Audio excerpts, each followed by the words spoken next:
இன்றைய வேதவசனம் ஜனவரி நாள் 29. வேதத்துல ரோமர் 3ஆம் அதிகாரம் 23ஆம் வசனத்துல எல்லாரும் பாவம் செய்து தெய்வ மகிமை அற்றவர்கள் ஆகி, நம்ம எல்லாருமே பாவிகளா தான் இந்த உலகத்துல பிறந்திருக்கோம். சோ நம்ம பாவிகளா பிறந்தனால தேவனுடைய மகிமை நம்ம இடத்துல காணப்படாம தான் இருந்துச்சு.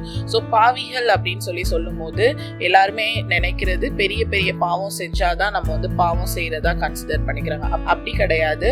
ஆண்டவருக்கு பிரியம் இல்லாத சின்ன பொய்யா இருந்தா கூட அது என்னதான் பாத்தீங்கன்னா பாவமான செயல் தான். சோ ஒவ்வொரு வாட்டி நம்ம பாவம் பண்ணும்போதும் ஆண்டவர் நம்மளை நினைத்து வருத்தப்படுகிற தேவனா இருக்காங்க. உலக பிரகாரமா யாருக்காவது நம்ம ஏதாவது செஞ்சிட்டோம்னா அவங்க கஷ்டப்பட்டாங்கன்னா நமக்கு கஷ்டமா இருக்கு. அதே போலதான் நாம ஆண்டவருக்கு பிரியம் இல்லாத ஒரு செயல் செய்யும் போது ஆண்டவர் அதை குறிச்சு ரொம்ப வேதனைப்படுறவங்களா இருக்காங்க.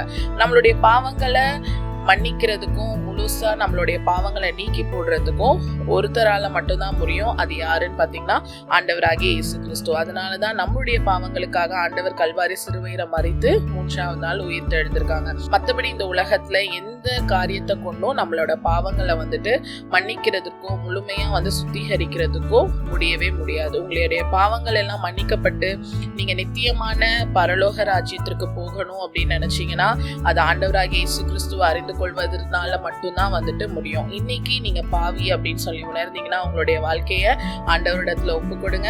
ஆண்டவர் கட்டாயம் உங்களுடைய பாவங்களை நிவர்த்தி செய்து அவருடைய பிள்ளையாக மாற்றுவாங்க. Thank you.